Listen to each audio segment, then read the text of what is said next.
Hello and welcome to the wider study centre.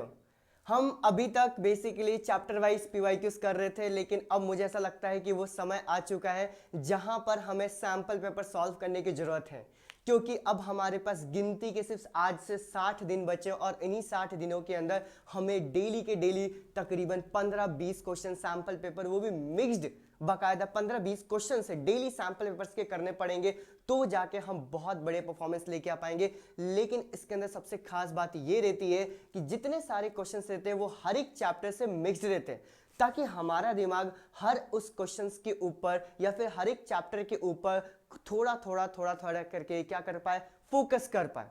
तो इसीलिए आज से हम स्टार्ट कर रहे हैं क्या, सैंपल पेपर।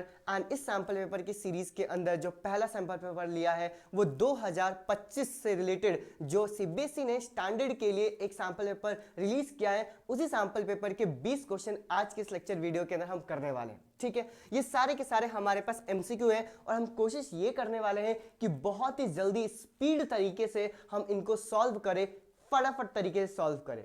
चलो देखो ध्यान से, पहला क्वेश्चन हमारे पास क्या देके रखा हुआ है, the graph of the quadratic polynomial px passes through the points. जो हमारे पास px पॉलिनोमियल का जो ग्राफ देके रखा हुआ है वो इन 4 अलग अलग पॉइंट से पास कर रहा है, तो मुझे जीरोस पता करने हैं कि इसके जीरोस कौन कौन से होंगे। तो जरा मुझे बताओ, जीरोस का मतलब यही होता है क्या कि वो ग्राफ को एक्स एक्सिस के ऊपर कहां कहां कट कर रहा है, और अगर वो एक्स एक्सिस को कट कर रहा है इसका मतलब क्या कि ये जो हमारे पास पॉइंट्स होते हैं एक्स एक्सिस के ऊपर, कि वो हमेशा x,0 के फॉर्म में रहते हैं। x,0 का फॉर्म का मतलब क्या हो गया कि y की वैल्यू उनकी क्या होती है, 0। अब इन चारों पॉइंट्स के ऊपर बस मैं ये देख लूंगा कि कहां पर हमारे पास y की वैल्यू 0 देके रखा हुआ है। तो एक तो पॉइंट मुझे ये दिख रहा है एंड दूसरा वाला पॉइंट हमारे पास ये दिख रहा है, तो हमारे पास 0 से इसका क्या हो जाएगा, इसका 0 हो जाएगा -6 एंड 6, तो ऑप्शन नंबर डी इसका क्या हो जाएगा, सही आंसर। आगे बढ़ते हैं नेक्स्ट क्वेश्चन की तरफ। देखो हमारे पास क्या देके रखा, find the value of k for which the system of the equation and this is the inconsistent. मुझे k की वैल्यू फाइंड आउट करनी है ताकि ये जो दोनों इक्वेशंस देके रखे हैं ये हमारे पास क्या है, इनकंसिस्टेंट।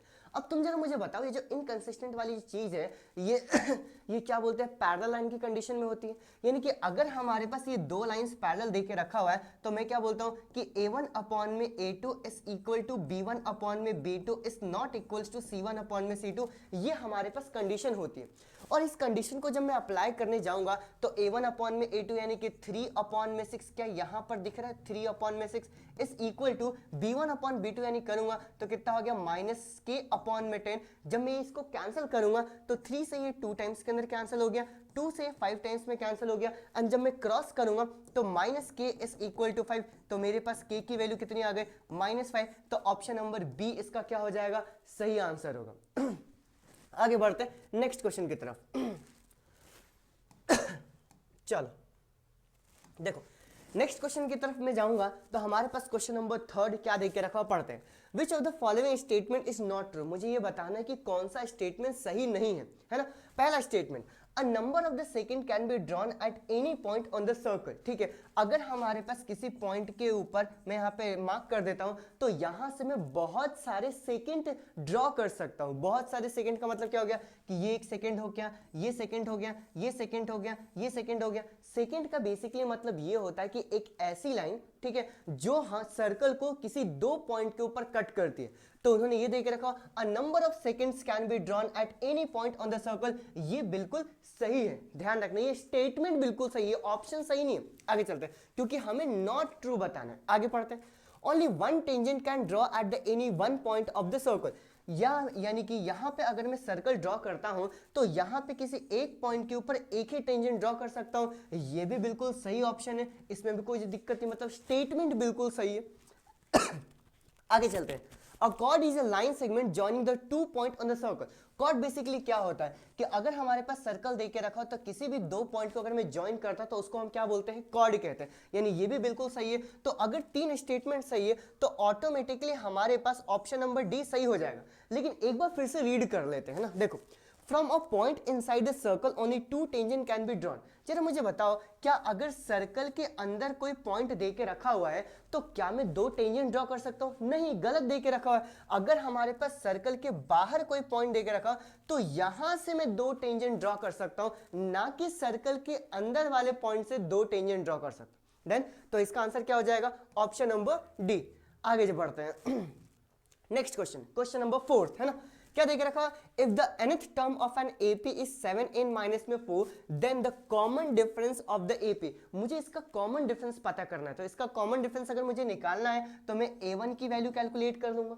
a1 की वैल्यू कैसे कैलकुलेट करते हैं? 1 उठा के जब यहाँ पे पुट करूंगा तो 7 इंटू में 1 माइनस में 4 कितना आ गया मेरे पास? ये आंसर आ गया 3। और जब मैं a2 की वैल्यू कैलकुलेट करूंगा तो 7 2 जा 14 एंड 14 माइनस 4 करूंगा तो कितना आ जाएगा? 10। यानी हमारे पास a2 की वैल्यू कितना आ गया? 10। तो अगर मुझे कॉमन डिफरेंस निकालना होगा तो 10 माइनस में 3, आंसर इसका कितना हो जाएगा? 7। ऑप्शन नंबर ए इसका सही आंसर है।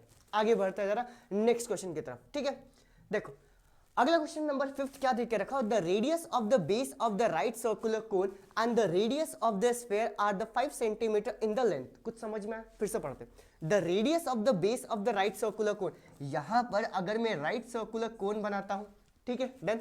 And the radius of the sphere, यहां पर मैं अगर एक स्फीयर बनाता हूं, स्फीयर ही देके रखा हो ना, जी हाँ बिल्कुल, एक स्फीयर बनाता हूं डन। तो इसका जो हमारे पास रेडियस दे के रखा और इसका जो रेडियस दे के रखा वो एग्जैक्टली सेम है। आगे पढ़ते हैं। If the volume of the cone is equal to the volume of the sphere, अगर वॉल्यूम ऑफ कोन और वॉल्यूम ऑफ स्फीयर बिल्कुल इक्वल दे के रखा तो वॉल्यूम ऑफ कोन का फॉर्मूला क्या होता है? 1/3 पाई आर स्क्वायर एच। और वॉल्यूम ऑफ स्फीयर का फॉर्मूला क्या होता है? तो ये होता है मेरे पास 4/3 पाई आर क्यूब। अब जरा हम आगे पढ़ते हैं। अगर हमारे पास ये देके रखा sphere are each of the 5 centimetre, ये 5 सेंटीमीटर क्या है? ये बेसिकली उन्होंने रेडियस देके रखा हुआ है कि रेडियस हमारे पास 5 सेंटीमीटर। तो हमसे उन्होंने क्या पूछा? Find the height of the volume of the sphere then the height of the cone is. तो मुझे यहाँ पे हाइट कैलकुलेट करना। अब जरा मुझे बताओ कि जैसे मैंने इन दोनों वॉल्यूम के फॉर्मूले को क्रिएट किया तो क्या यहाँ पे कुछ वैल्यू कैंसिल होगी? कैसे कैंसिल होगी जरा पढ़ते हैं। देखो 3 से 3 कैंसिल हो गया, पाई से पाई कैंसिल हो गया, यहां पे आर स्क्वायर की पूरी वैल्यू ये कैंसिल होकर सिर्फ एक आर बच गया। यानी कि मेरे पास एच की वैल्यू क्या 4r हो चुका है और आर यानी रेडियस की वैल्यू हमारे पास कितना देके रखा? 5 सेंटीमीटर। तो ये 5 सेंटीमीटर जब इधर पुट करूंगा तो h is equal to 4 into में 5, तो हमारे पास h की वैल्यू 5 4 से कितना आ गया? ये हो गया मेरे पास 20 सेंटीमीटर। ऑप्शन नंबर बी इसका क्या है? सही आंसर है। आगे बढ़ते हैं नेक्स्ट क्वेश्चन की तरफ। देखो क्वेश्चन नंबर 6 क्या देके रखा हो? ये बहुत ही बेहतरीन क्वेश्चन है। या तो एक लंबे तरीके से सॉल्व कर सकते हैं या फिर अभी मैं तुम्हें बताऊंगा कि कितनी आसानी से इसको सॉल्व कर सकते हैं। देखो tan थीटा की वैल्यू 5/2 देके रखो और मुझे इस लंबी चौड़ी इक्वेशन की वैल्यू कैलकुलेट करनी है।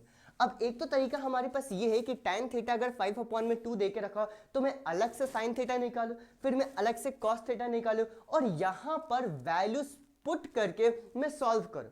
दूसरा तरीका मेरे पास क्या है ना, क्योंकि हम स्पीड में कर रहे हैं, दूसरा तरीका मेरे पास ये है कि अगर इन दोनों में से cos एंड cos की वैल्यू को बाहर निकाल लेता हूं। ध्यान से जरा सोचना कि अगर मैं यहां से और यहां से cos की वैल्यू बाहर निकाल लेता हूं तो cos थीटा ब्रैकेट के अंदर क्या मैं ऐसे लिख सकता हूं 4 sin थीटा अपॉन में cos थीटा, क्योंकि हमने यहां से भी cos थीटा बाहर निकाला, प्लस में 1 डिवाइडेड बाय नीचे कितना हो जाएगा? cos थीटा जब मैंने बाहर निकाला तो देखिए कितना आ गया 4 sin थीटा अपॉन में cos थीटा माइनस में 1। ये सब समझाने के लिए लिख रहा हूं, हालांकि होना सिर्फ दिमाग में ही चाहिए। पढ़ते हैं। देखो cos थीटा को मैंने यहाँ पे बाहर निकाला, ये दोनों कैंसिल हो गए। क्या यहाँ पर tan थीटा बन गया? यानी क्या आ गया मेरे पास 4 tan थीटा प्लस में 1 अपॉन में नीचे कितना आ गया 4 tan थीटा माइनस में 1। कुछ समझ में आ रहा है क्या कर रहे हैं? ये चीज यहीं पे दिमाग में क्लिक होनी चाहिए कि cos थीटा बाहर निकाला तो कितना आ गया मेरे पास 4 tan थीटा प्लस 1 और यहाँ पे कितना आ गया 4 tan थीटा माइनस में 1, जो कि मैंने यहाँ पे लिख दिया। अब सिर्फ हमें वैल्यूज पुट करनी है इसके अंदर और आंसर आ जाएगा। चलो करते हैं। तो ये हो गया मेरे पास 4 इंटू में tan थीटा की वैल्यू 5/2, ये हो गया 5/2 प्लस 1 अपॉन में 4 इंटू में 5/2 माइनस में 1। अब क्या ये 2 से ये 4 कैंसिल हो गया, 5 2 से कितना हो गया 10 एंड प्लस 1 कितना आ गया मेरे पास 11 अपॉन, यहाँ पे 2 से ये 2 कैंसिल, 5 2 जा 10 माइनस में 1 कितना आ गया मेरे पास 9, यानी कि 11 अपॉन में 9। ऑप्शन नंबर ए इसका क्या है? सही आंसर है। ठीक है, 11 अपॉन में 9। डन। आगे बढ़ते हैं नेक्स्ट क्वेश्चन की तरफ। क्योंकि अपने को बिल्कुल एक्सप्रेस तरीके से करना है। चलो पढ़ते हैं। हमारे पास क्वेश्चन नंबर 7 क्या दे के रखा, in the given figure a tangent has been drawn, sorry एक minute, in a given figure a tangent has been drawn at the point P on the circle centred at O। देखो यहाँ पे हमारे पास एक टेंजेंट ड्रॉ करके रखा हो, मुझे उम्मीद है दिख रहा होगा, हाँ बिल्कुल दिख रहा है। देखो ये टेंजेंट ड्रॉ करके रखा इस P पॉइंट के ऊपर। देन पढ़ते हैं।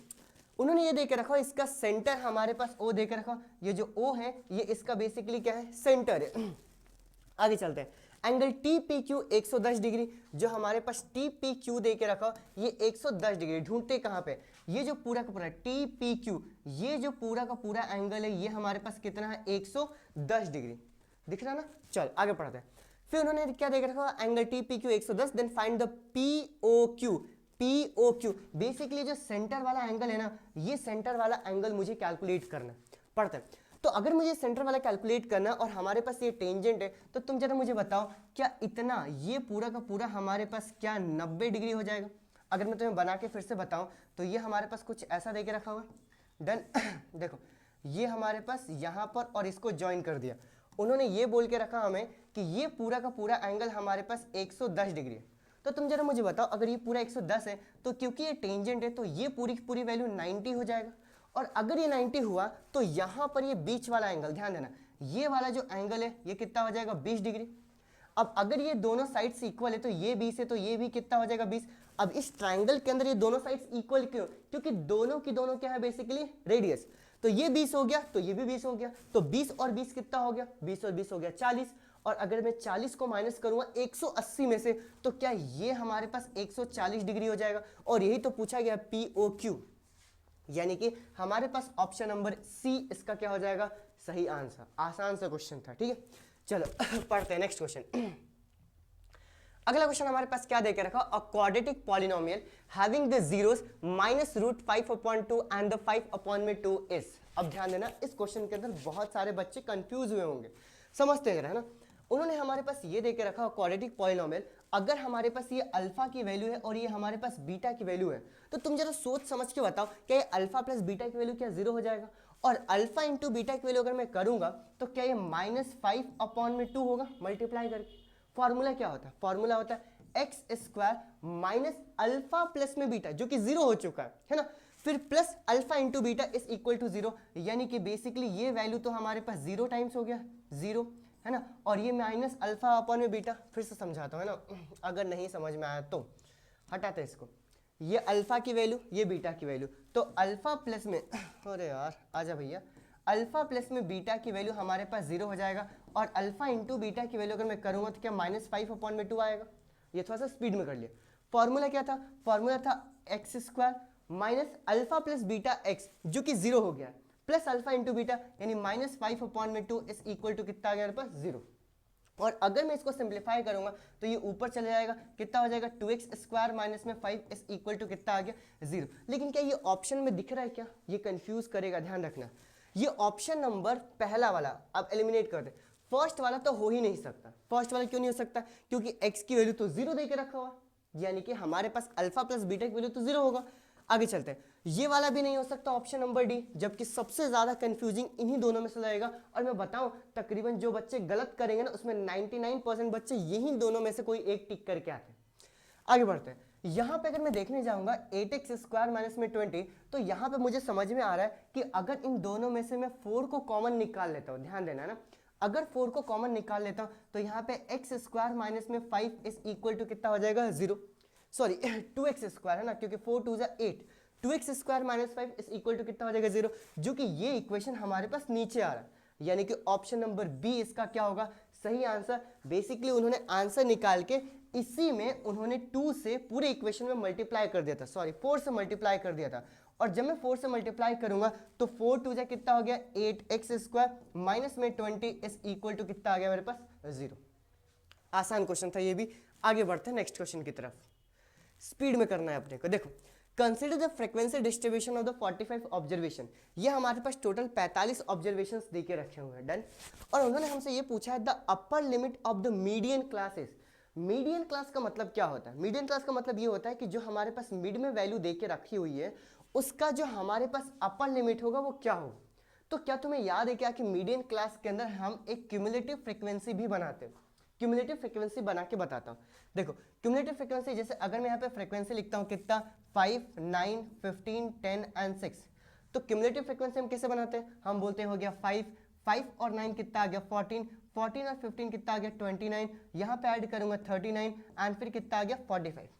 फिर हम बोलते हैं कि 45 को अगर मैं 2 से डिवाइड करूंगा तो ये हो गया 22.5। ये 22.5 किधर लाई कर रहा है, तो 22.5 अगर मैं देखने जाऊंगा तो ये 14 तक यहाँ पे खत्म हो गया।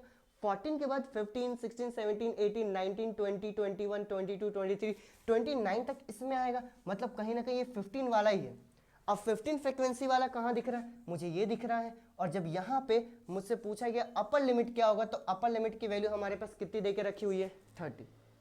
यानी कि जो हमारे पास ये क्वेश्चन देके रखा हो, इसका आंसर क्या हो जाएगा, ऑप्शन नंबर सी, यानी कि इसकी अपर लिमिट कितनी हो जाएगी 30। आगे बढ़ते हैं, आसान सा क्वेश्चन था ये, ठीक है। नेक्स्ट क्वेश्चन क्या देके रखा, हाँ ये बहुत बढ़िया क्वेश्चन है और ये क्वेश्चन कहीं ना कहीं दमदार है, थोड़ा सा पढ़ते हैं। O is the point of intersection of the two chord AB and CD। Basically हमारे पास दो अलग अलग कॉर्ड देके रखे, एक हो गया AB, दूसरा क्या हो गया हमारे पास CD, और ये दोनों एक दूसरे को इंटरसेक्ट कर रहे हैं कौन से पॉइंट के ऊपर, O पॉइंट के ऊपर। डन, आगे चलते हैं। फिर हमारे पास देके रखा OA is equal to OD। यहां पर जो हमारे पास OA एंड OD, ये दोनों की दोनों वैल्यू क्या देके रखी हुई है, इक्वल। मुझे ये बताना है कि जो ODA है और जो हमारे पास OBC है, ये दोनों के दोनों ट्राइंगल क्या है। ऑप्शंस देखते हैं। सबसे पहले देख के रखो इक्विलेटरल एंड सिमिलर। अब जरा समझते हैं इक्विलेटरल क्या होता है, जिसके तीनों के तीनों एंगल्स क्या होते हैं 60 डिग्री। अब अगर उन्होंने एंगल BOC 80 दे के रखा हुआ है, BOC ये एंगल हमारे पास 80 डिग्री दे के रखा, तो ये एंगल भी क्या होगा, ये हमारे पास 80 डिग्री होगा। क्या मैं सही सोच रहा हूँ, तो ये इक्विलेटरल ट्राइंगल तो हमारे पास हरगिज नहीं होगा, कभी नहीं हो सकता। आगे चलते हैं। अगर ये हमारे पास 80 दे के रखा हुआ है, तो सोचने वाली बात ये है कि अगर ये 80 दे के रखा, तो ये और ये दोनों की दोनों साइड अगर हमारे पास इक्वल है ना, तो जरा मुझे बताओ कि ये हमारे पास इन दोनों का सम अभी 100 होगा, क्योंकि ट्राइंगल के इंटीरियर एंगल का सम कितना होता है हमारे पास 180, 80 ये हो गया। तो जरा मुझे बताओ क्या ये वाला एंगल 50 और ये वाला एंगल भी मेरे पास 50 डिग्री हो जाएगा। सही बात है। अब जरा एक 9th का कॉन्सेप्ट लेके आते हैं सर्कल का। वो कॉन्सेप्ट हमें ये बोलता है कि अगर हमारे पास कोई एंगल, ध्यान देना ना, अगर इसको मैं कॉर्ड की तरह कंसीडर कर रहा हूं कि हमारे पास AC एक कॉर्ड है और AC अगर सेम ही सेगमेंट के अंदर दो एंगल्स अगर बनाती है, तो ये एंगल 50 है, तो ये एंगल भी कितना होगा 50। ध्यान देना। उसी तरीके से अगर ये 80 है, ये 50 है, तो ये वाला एंगल भी कितना हो जाएगा, ये एंगल भी 50 हो जाएगा। और अगर जैसे ये दोनों के दोनों साइड्स इक्वल हुए, तो ये दोनों साइड्स भी क्या हो जाएगा हमारे पास इक्वल। तो अगर ये दो साइड इक्वल है, तो ये हमारे पास आइसोस्केलेस ट्रायंगल है। ये दो साइड इक्वल है, तो ये भी क्या हो गया आइसोस्केलेस ट्रायंगल है। और तीनों के तीनों एंगल अगर देखूंगा ना, तो 80-80, 50-50 और ये 50-50, ये दोनों हमारे पास सिमिलर भी हो जाएंगे। कौन से क्राइटेरिया से, तो ये हो जाएगा हमारे पास एंगल एंगल एंगल क्राइटेरिया से, ये दोनों के दोनों क्या हो जाएंगे हमारे पास सिमिलर। इसका मतलब क्या हो गया कि इसका ऑप्शन क्या हो जाएगा आइसोस्केलेस बट नॉट सिमिलर नहीं, नॉट सिमिलर नहीं, ये हो जाएगा आइसोस्केलेस एंड सिमिलर। ये दोनों के दोनों ट्रायंगल आइसोस्केलेस भी होंगे और ये दोनों के दोनों ट्रायंगल हमारे पास सिमिलर भी होंगे। देन आगे बढ़ते हैं नेक्स्ट क्वेश्चन।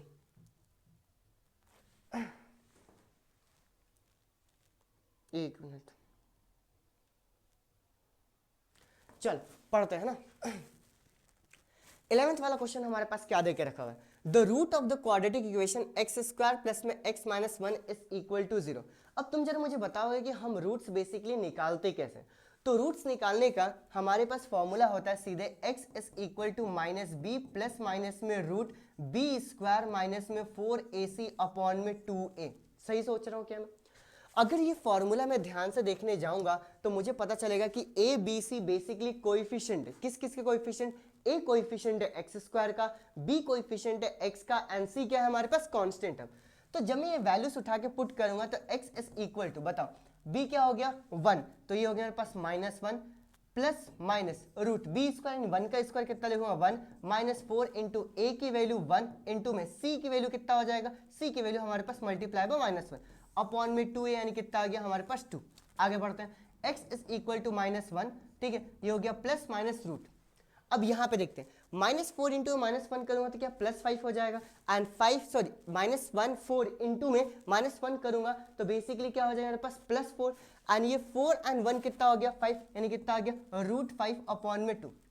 अब जरा मुझे बताओ, अगर इसमें को सॉल्व करने जाऊंगा तो क्योंकि हमारे पास √5 दे के रखा हुआ है तो √5 तो क्या मेरे पास एक इरेशनल होता है, और हमारे पास ये प्लस माइनस दो अलग अलग वैल्यूज होंगे तो इसी को हम क्या बोलते हैं, डिस्टिंक्ट। और अगर मैं ऑप्शंस देखने जाऊंगा तो इन्हें क्या दे के रखा, irrational and distinct, option number ए इसका सही आंसर होगा। क्यों होगा, क्योंकि इरेशनल आ रहा, √5 दे के रखा हुआ है, दो अलग अलग वैल्यू आएगी क्योंकि प्लस और माइनस हमारे पास दोनों लगा हुआ है, तो इसका आंसर क्या हो जाएगा, इरेशनल एंड डिस्टिंक्ट। आगे बढ़ते हैं नेक्स्ट क्वेश्चन की तरफ। देखो क्वेश्चन नंबर 12 क्या दे के रखा, ये क्वेश्चन नंबर 12 भी एक आसान क्वेश्चन है, पढ़ते हैं। If theta is equal to 30 degree then the value of 3 tan theta is.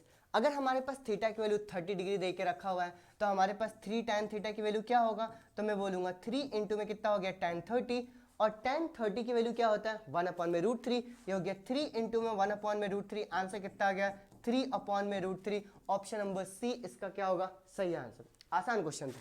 Next आगे बढ़ते हैं। देखो अब ये क्वेश्चन पढ़ते हैं ना, इसमें थोड़ा सा सिंप्लीफाई करने की जरूरत पड़ती है हमें। देखो the volume of a solid hemisphere is 396/7 centimetre cube, the total surface area of the solid sphere is, मुझे ये कैलकुलेट करना।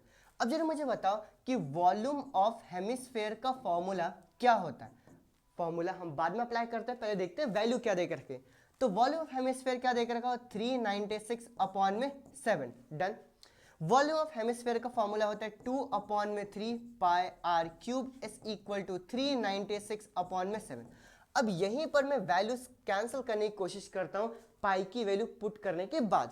चलो देखो, तो ये हो गया मेरे पास 2/3, ठीक है, इंटू में 22/7, इंटू में कितना आ गया r cube is equal to 396 कितना आ गया 7। तुम जरा मुझे बताओ क्या ये 7 से 7 कैंसिल हो रहा है, जी हाँ कैंसिल हो रहा है। आगे फिर क्या कैंसिल हो रहा है बताओ जरा मुझे, तो मैं बोलूंगा ये 11 से 2 टाइम्स में, और 11 3 एंड 11 6 36 कैंसिल हो गया।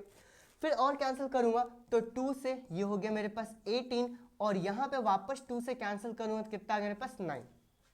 अब ध्यान से देखो बचा क्या, इधर तो हमारे पास ऊपर बचा है r क्यूब अपॉन में 3 इज इक्वल टू, इधर कुछ नहीं बचा, इधर ऊपर क्या बचा मेरे पास 9, तो क्या मेरे पास r cube is equal to 27 हो गया। और जब भी हमारे पास r cube is equal to 27 होता है तो बताओ r की कौन सी वैल्यू के ऊपर 27 हो जाएगा, तो मैं बोलूंगा कि यहां से मुझे पता चल गया कि r की वैल्यू कितनी हो गई 3 सेंटीमीटर।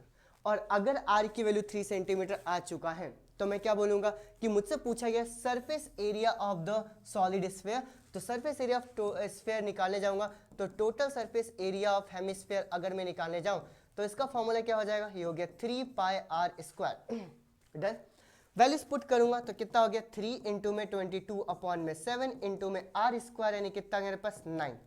मल्टीप्लाई करें, जी हाँ देखो जब मैं मल्टीप्लाई करने जाऊंगा तो कैसे मल्टीप्लाई करें, देखो इसको मैं करता हूँ 2 को इधर कर देता हूँ तो 3 2 कितना आ गया 6 इंटू में 9 इंटू में 11/7। मैं यहाँ पे रीअरेंज कर रहा हूँ थोड़ा सा इजी कैलकुलेशन के लिए, इधर से 2 बाहर निकाला तो 3 2 6 हो गया, ये 9 लिखा और 11 को साइड में कर दिया, ऐसा इसलिए क्योंकि 11 से हम इजीली मल्टीप्लाई कर पाते हैं।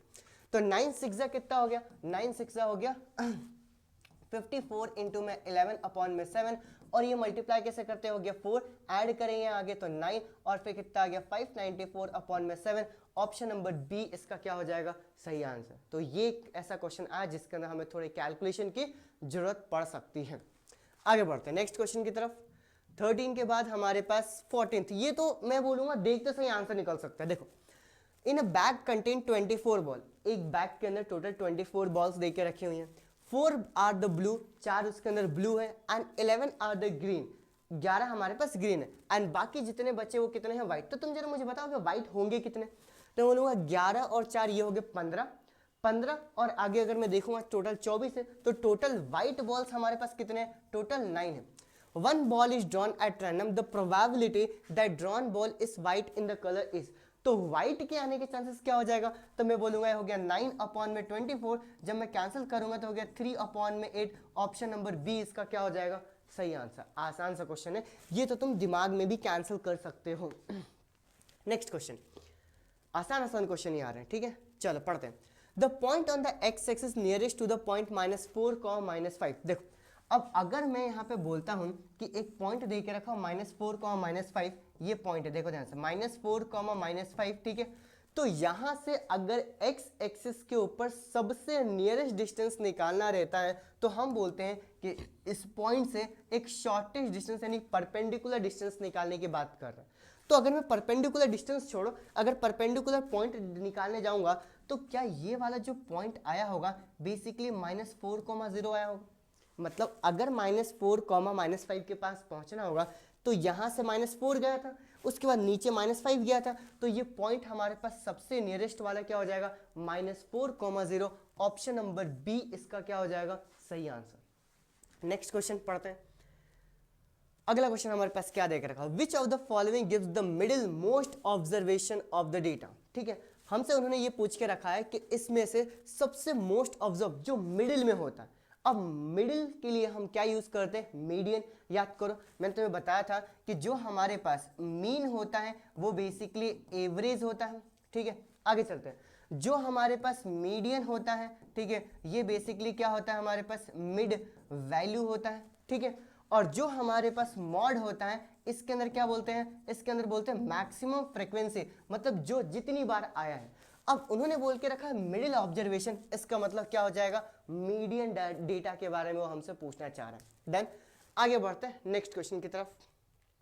17th question, a point on the X axis which divide the line segment joining the point A 2, -3 and B 5, 0 in the ratio 1:2। Basically हमारे पास ये पॉइंट दे के रखा हुआ क्या, 2, -3, और ये पॉइंट क्या दे के रखा हुआ 5, 6। डन, हमें एक पॉइंट P निकालना है और ये जो P पॉइंट है वो 1:2 रेशियो के अंदर डिवाइड कर रहा है।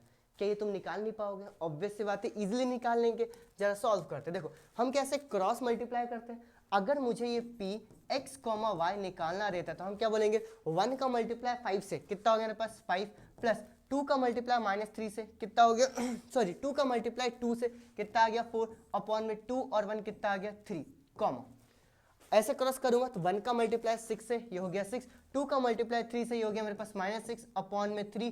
तो आंसर इसका क्या आ जाएगा जरा मुझे बताओगे। ये हो गया 5 और 4 9 डिवाइडेड बाय 3, ये हो गया मेरे पास 3, 6 - 6 कितना हो गया 0, 0 अपॉन में 3 कितना आ गया 0, यानी कि हो गया मेरे पास 3, 0। ऑप्शन नंबर सी इसका क्या हो जाएगा, सही आंसर हो जाएगा। चलो आगे पढ़ते हैं। 17 के बाद जो हमारे पास 18th क्वेश्चन दे के रखा, पढ़ते हैं। A card is drawn from a well shuffled deck of the playing the cards. The probability of getting the red face card is, मुझे red face card निकालना है कि टोटल red face card की probability आने की क्या होगी। अब जरा मुझे बताओ face cards बेसिकली होते कितने। तो टोटल 52 कार्ड्स के अंदर हमारे पास 4 पार्ट्स डिवाइडेड रहते हैं। 4 पार्ट्स के अंदर जो एक पार्ट रहता है उसके अंदर टोटल 3 फेस कार्ड रहते हैं। बेसिकली ब्लैक एंड रेड में हम डिवाइड करते हैं, तो रेड में भी 2 पार्ट रहते हैं, तो एक पार्ट के अंदर 3 फेस कार्ड, दूसरे वाले के अंदर 3 फेस कार्ड। तो टोटल रेड वाले के अंदर जो हमारे पास रेड फेस कार्ड देके रखा है उसके अंदर टोटल कितना हो जाएगा 6 अपॉन में कितना आ जाएगा हमारे पास 52। क्या 6 अपॉन 52 है, नहीं, तो अब इसको कैंसिल करेंगे, 2 3 जा 6 एंड 2 यहाँ पे कितना हो जाएगा 26। तो ऑप्शन नंबर डी इसका क्या हो जाएगा, सही आंसर हो जाएगा। आगे बढ़ते हैं नेक्स्ट क्वेश्चन की तरफ। ये टोटल हमारे पास 18 जो मेन एमसीक्यू रहते हैं, बाकी जो 2 क्वेश्चन रहते हैं वो क्या रहते हैं, assertion and reason based question रहते हैं। असर्शन रीजन में होता क्या है कि 2 अलग अलग स्टेटमेंट को हमें ये बताना रहता है कि वो सही है कि गलत है। उसके बाद हमें रीजन को ये बताना रहता है कि वो जो असर्शन दे के रखा हुआ है वो रीजन उसका सही एक्सप्लेनेशन है कि नहीं। चलो पढ़ते हैं। चलो देखो पहला क्वेश्चन, असर्शन ए के अंदर क्या देकर रखा है, the HCF of any 2 consecutive even natural number is always 2। अगर किसी भी 2 कंसेक्यूटिव नेचुरल नंबर को लेता हूं तो जो उसका एचसीएफ आएगा वो कितना आएगा, 2 आएगा। हाँ ये बिल्कुल सही स्टेटमेंट है। कहने का मतलब ये है कि अगर मैं 4 और 6 लूं तो 4 और 6 एक तो हमारे पास इवन नंबर है और दूसरे कॉन्जिक्यूटिव है। 4 के बाद अगला हमारे पास जो इवन नंबर आता है वो 6 ही आता है। या फिर मैं 6 और 8 ले लूं, या फिर मैं 10 और 12 ले लूं, या फिर मैं 20 और 22 ले लूं। अगर इन सभी के अगर एचसीएफ निकालूंगा तो 2 आता है क्या, निकाल कर देख लेना, 100% 2 ही आएगा। मतलब असर्शन तो बिल्कुल सही है। आगे चलते हैं। Even natural number are the divisible by 2। जो इवन नेचुरल नंबर होते हैं वो 2 से डिविजन होंगे। ऑब्वियस सी बात है, जो इवन नंबर होते हैं वो इवन नंबर होते क्या है, जो 2 से डिवाइड हो जाए हम उसको क्या बोलते हैं, इवन नंबर। मतलब रीजन भी बिल्कुल सही है। अब क्वेश्चन हमारे पास ये आता है कि अगर ये दोनों सही दे के रखा हुआ है तो क्या जो रीजन है वो सही एक्सप्लेनेशन है क्या। अब जरा मुझे बताओ, ये जो हमारे पास इवन नेचुरल नंबर होता है जो 2 से डिविजन होता है, क्या ये सही एक्सप्लेनेशन रहेगा कि इन दोनों का HCF हमारे पास 2 आ रहा है। आंसर नहीं, ये दोनों इंडिविजुअली अलग अलग सही है, लेकिन जो रीजन है ये करेक्ट एक्सप्लेनेशन नहीं बोल सकता हूं। तो इसका ऑप्शन क्या हो जाएगा, पढ़ते हैं। Both assertion A and reason are true but R is the correct explanation of assertion A. नहीं, ऐसा नहीं होगा।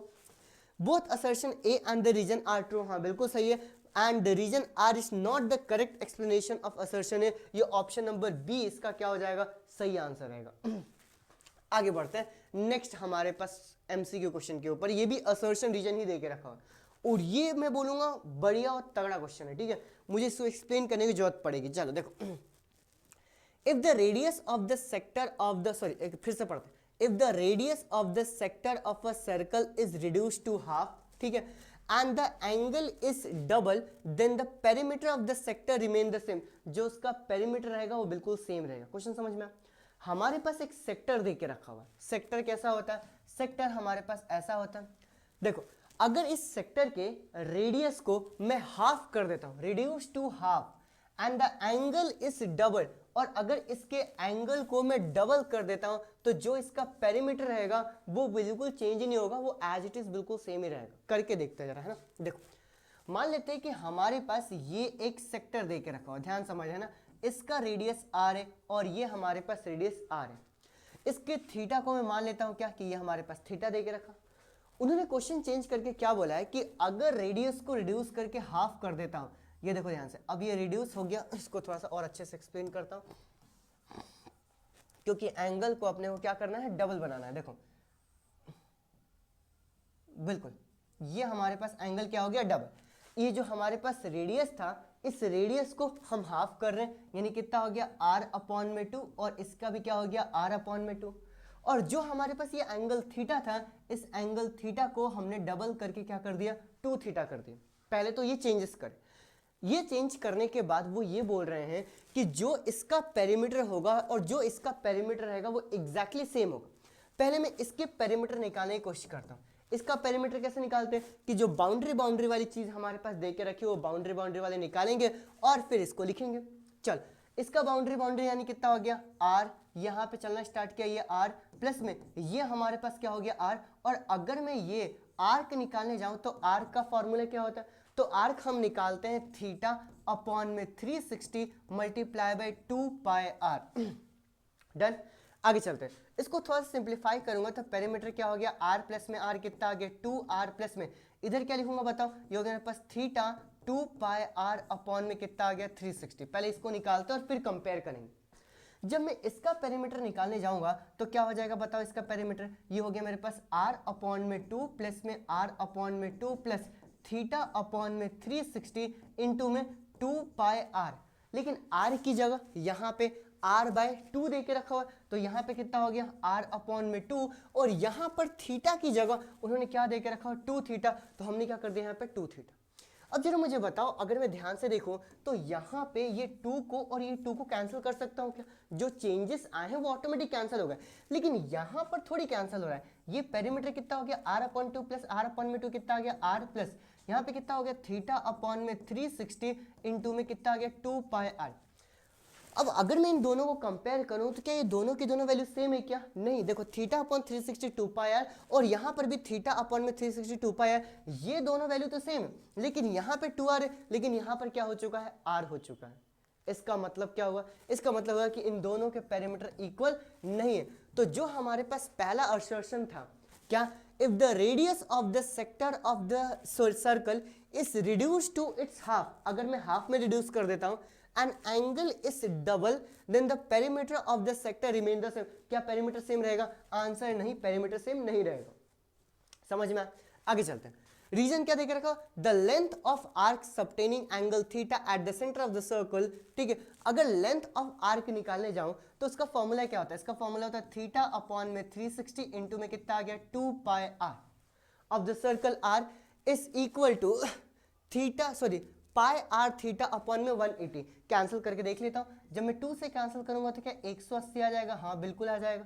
तो मेरे पास क्या पाई आर थीटा, देखो पाई आर थीटा अपॉन में 180 आ रहा है क्या, हाँ बिल्कुल आ रहा है। मतलब जो उन्होंने ये हमारे पास रीजन दे के रखा ये बिल्कुल स्टेटमेंट सही है। अब ऑप्शन देखते हैं, है ना। देखो assertion reason and are true, ये ऑप्शन नंबर ए गलत। Both assertion A and the reason are true, ये भी गलत। आगे पढ़ते हैं, assertion A is true, A सही है क्या, नहीं। आगे पढ़ते हैं, assertion A is false but reason R is true, option number D इसका क्या हो जाएगा, बिल्कुल सही आंसर हो जाएगा। ध्यान रखना कि असर्शन तो हमारे पास बिल्कुल सही दे के रखा, लेकिन जो इसका रीजन दे के रखा वो बिल्कुल क्या है, हमारे पास गलत है।